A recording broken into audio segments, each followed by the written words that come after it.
Welcome back to another review of an episode of The Haunting Hour. Today I'm going to be looking at the Funhouse from Season 3. Our story starts with a carnival truck pulling into town, it seems, lit up. And I don't know if anyone else in the UK remembers these or has them in their town. It reminded me of those Christmas time Santa Claus being pulled on a trailer by a tractor or a truck. You get that in the UK. I don't know about getting that in the States or around the world. It's a weird thing we do in the UK for charity, which is all good and it's happy and the kids like it, but that's what it reminded me of. Kelly walks in, she lets Chad know that their dad has cancelled on them once again.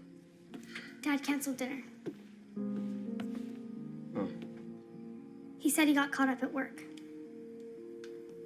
At this point, I just want to say Chad is played by an actor called Dylan Minnette. He's also been not only in another episode of The Haunting Hour, but also in Goosebumps. So I don't know if he's typecast to be a teenager that's scared in a kid's horror thriller setting, but he does a good job. He's not a bad actor. I just thought I'd mention I picked up on that. Got brother and sister, Chad and Kelly. They see the truck, they wonder what it's about. Cut to the morning. At breakfast, we see Kelly and Chad with their mum. Chad seems withdrawn. He's got this anger inside. He's keeping it bottled up. He then is just totally out there in a trance. He's not paying attention to what his mum's saying. Great idea.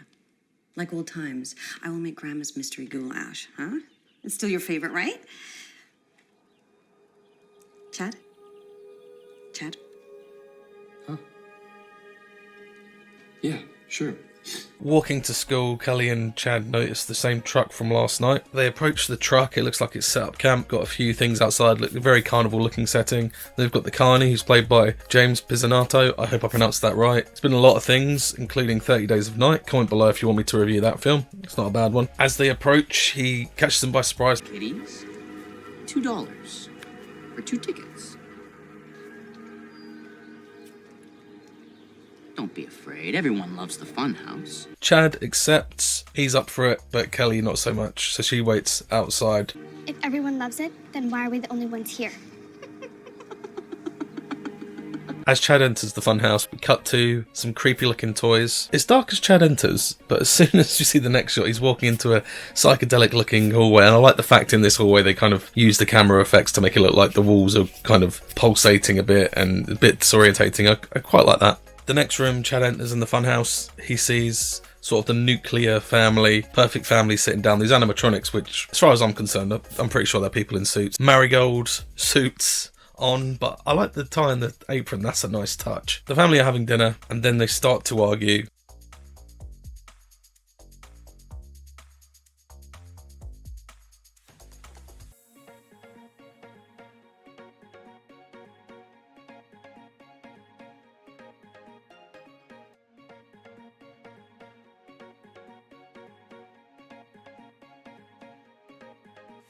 Dad, obviously, with his family arguing at home and him never seeing his dad, and that built up pent-up aggression. He sees similarities between his family and the family at the table. He starts to get angry, he starts to get... Alarm goes off. Destroy! Destroy! We then have a voice telling Chad to destroy, and then a high-pitched one, which I thought was funny. Chad then picks up the mallet and starts destroying the table, destroying everything on it. It looks quite fun. To be honest, this looks like great stress relief. I know you can go and pay to do this in various places, and this looks a lot of fun. Afterwards, we've got a shot outside. Kelly asks Chad how it was, and Chad says, It was fun. Really? Because you were in there a long time, and I was starting to get worried. He tells Kelly she should go in. No, you, come on. No, let's go back in. I want to go back in. Ow, stop, that hurts, let go of me. She shouts at him, which sort of breaks his trance. He's under a trance now. He really wants to go back in there, have another go at that funhouse. He really loved it. And he's sort of under this bit of a trance with it. And then her shouting at him, he shakes it off and realises, okay, let's go home.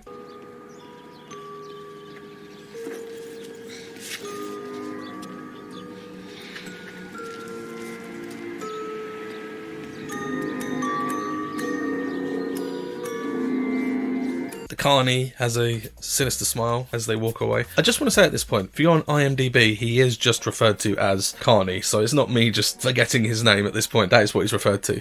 Anyway, as we continue at home, and I don't know why they haven't got that many lights on. Don't know if they're struggling with that one. They're having dinner. Mum has to go off and sort out a work call. Kelly and Chad aren't getting on. Chad's being a bit annoying, scraping his fork on the table. That hurts my ears. He then walks over to the family photo and just scratches and shreds to pieces the awesomely photoshopped photo we saw earlier in the episode. Chad leaves, goes back to the funhouse. It's, well, not pitch black, it's dark. It then suddenly lights up and the carny appears again. Hello, kitty. I've been expecting you.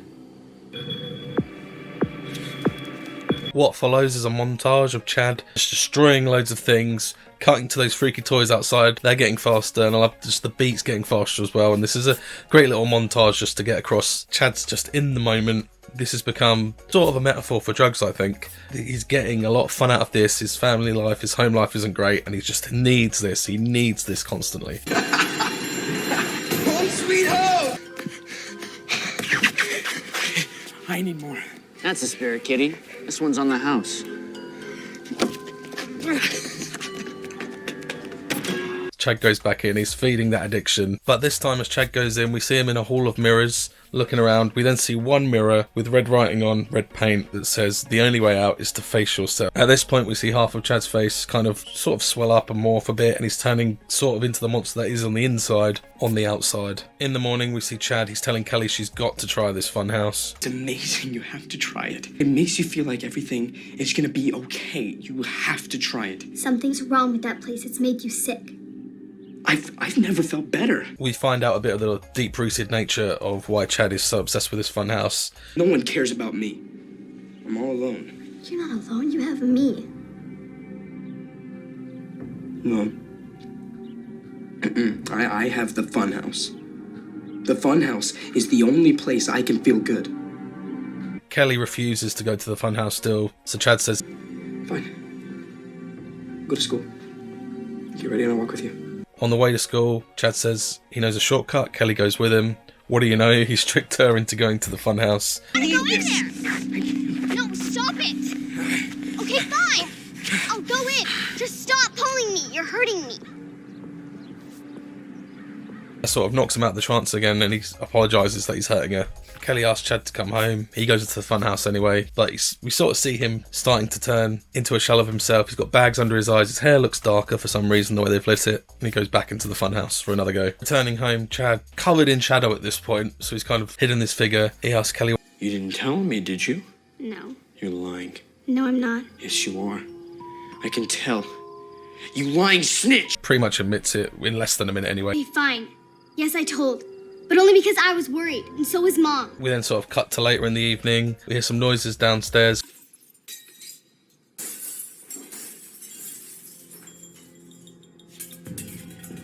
Chad? She goes downstairs and it's been destroyed. It looks like Chad has taken his actions from the funhouse into his real life. She then finds Chad under the table. He's kind of hidden in the dark. We're going to get a reveal here, and we see him kind of Chad moves slightly, and we see that side of his face, and he's stuck that way now. It seems he's becoming the monster on the inside. Well, that's how I took it anyway. He then runs out of the house. He needs the funhouse. He's running down the street towards the funhouse. We see his face now. Half of it is just changed.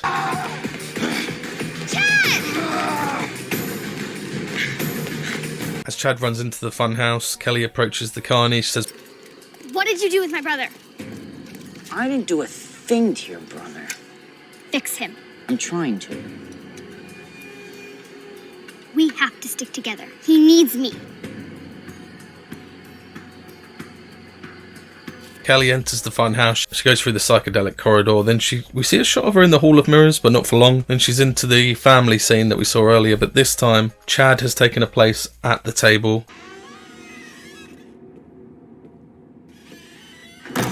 Chad? He still seems full of rage. He almost hits Kelly with the hammer, but at the last minute stops. We then find them in the Hall of Mirrors. Kelly explains to Chad that It's destroying you, Chad. Let go of your rage. Destroy your own anger. Or be destroyed. at which point Chad hammers the mirror, smashing it. That's 7 years bad luck. We see the mirror shattered, and in the reflection we see that his face has returned back to normal. As Kelly and Chad walk out past the carny says, Feeling better? I am. It's funny what a little bit of fun can do. Now hurry on home, kiddies. You don't want to miss another family dinner night. at which point Kelly stops and says, How did that guy know about our family dinner night?